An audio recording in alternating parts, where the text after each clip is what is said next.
Hi, my name is Joonas Turunen and I'm going to talk to you about Ising model on random triangulations of the half plane. So this is based on my articles and preprints listed here. So we consider a model on rooted planar triangulations of the n-gon, which are just rooted planar maps where all internal faces are triangles and the external face is a simple polygon of length n. And we add to either each internal face or vertex a spin, plus or minus. And we consider so-called Dobbersin boundary conditions, where in the case of spins on the faces, we fix the boundary spins outside the boundary by a sequence where P plus spins are followed by Q minus spins counterclockwise from the root row. And if the spins are on the vertices, in that case, the spins are put on the boundary vertices. So we count the volume either by the number of internal faces if the spins are on the faces, or the number of edges if spins are on the vertices. And there are purely combinatorial reasons why we do this. And we denote the spin configuration by sigma, and we call an edge monochromatic if it separates two similar spins. And here on the left, we have a picture of a triangulation of a 7-gon without an Ising configuration. And it has exactly 19 internal faces. On the right, we have the same triangulations with an Ising configuration with a Dobbersin boundary of length p plus q equals 3 plus 4. And it has exactly 18 monochromatic edges, which are represented as dashed lines here. All right, so we enumerate them with a partition function for any fixed p and q, and we introduce here two coupling constants. So t is now the coupling constant for the volume, and u is the coupling constant for the number of monochromatic edges. And we sum over all the possible triangulations of the p plus q gon with a Dobbersin boundary of this type and an Ising configuration either on the faces or on the vertices. Well, we encode this using a generating function, which now has two variables u and v, which correspond to the plus and minus boundaries respectively.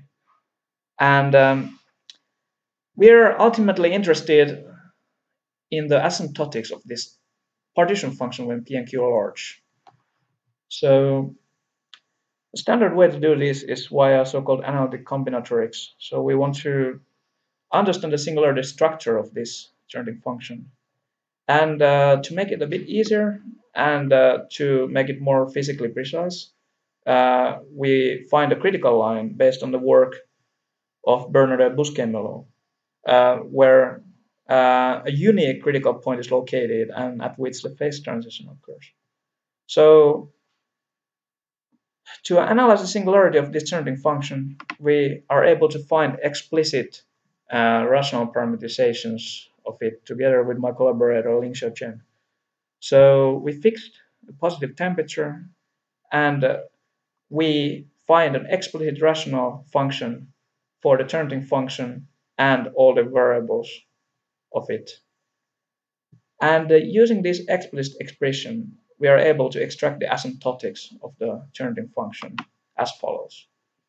So we fix the temperature, and first we consider the asymptotics when the minus boundary tends to infinity.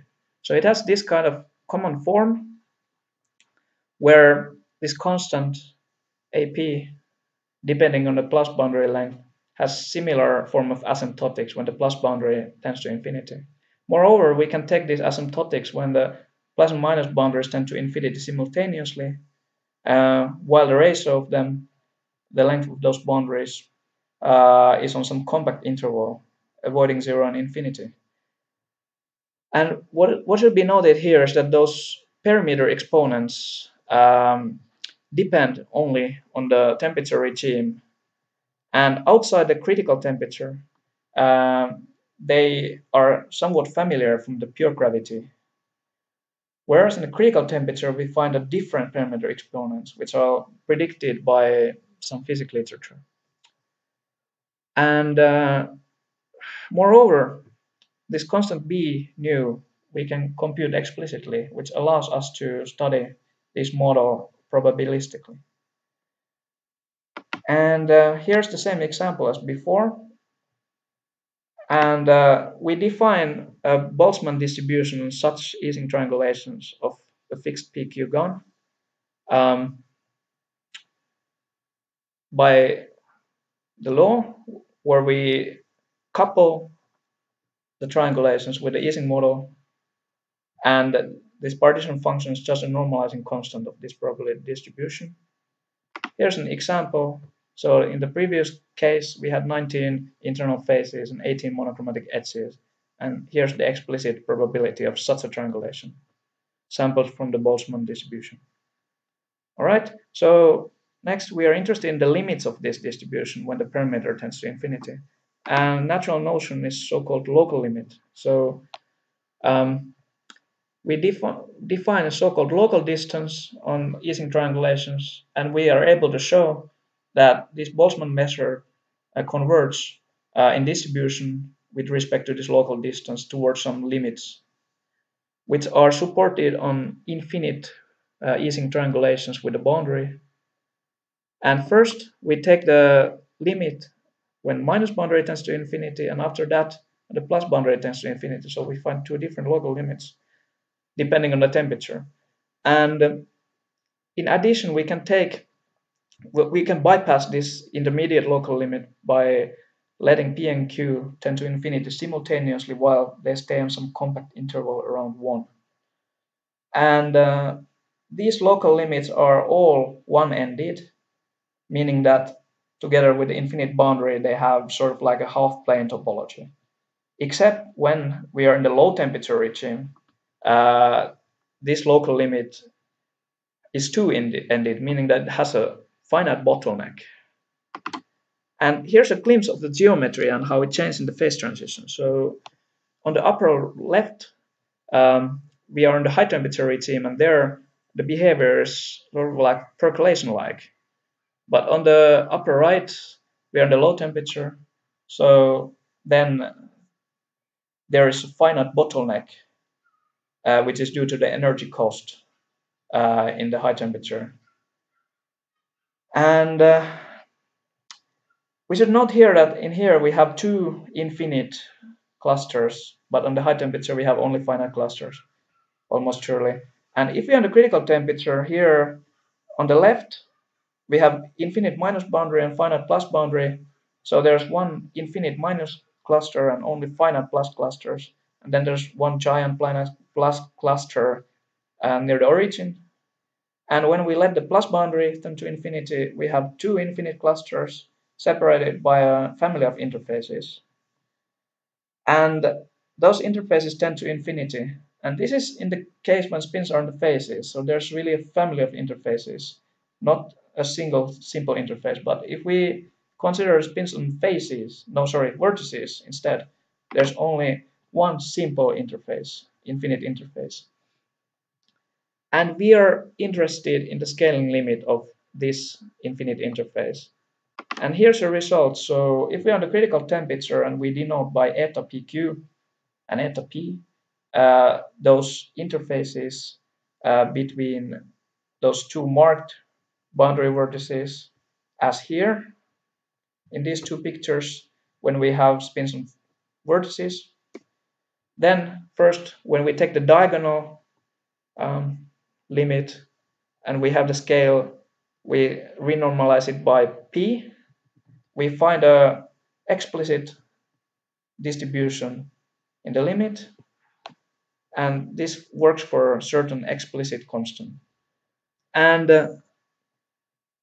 in particular, if we let q and p tend to 1, we have really simple explicit formula here. And similarly, if we have already an infinite minus boundary, we find a scaling limit of this type. And they have natural interpretations in the Liouville quantum gravity. So if we consider two quantum disks in the level quantum gravity of parameter square root of 3, which have two marked boundary points and perimeters 1 plus L and L plus lambda between those two boundary vertices on each of side. Then we sample this boundary segment of length L from Levy measure, two-dimensional Levy measure, conditional on this set, and this is natural from the mating of trees theory of level quantum gravity. And that gives us exactly the same limit law as in the previous slide. And moreover, if we glue a quantum disk together with a thick quantum wedge, which is sort of like a quantum half-plane, then we find the same limit law as in the previous slide. And here we consider the quantum boundary length measure in the level quantum gravity of parameter square root of 3. So here are some works in progress and some future directions. So especially we would like to understand the near critical behavior of this model as well as the universality on different lattices, for example, and then generalize the boundary conditions and study finite clusters, since so far we studied only infinite interface, and scaling limit of the perimeter and volume jointly. And ultimately, we would like to understand the interface with a conformal structure, whether it has a scaling limit as an SLA curve on a level quantum gravity surface, and the full scaling limit of the model as a level quantum gravity surface. All right, so here are the works considered and referenced in this talk. So I thank you for your attention.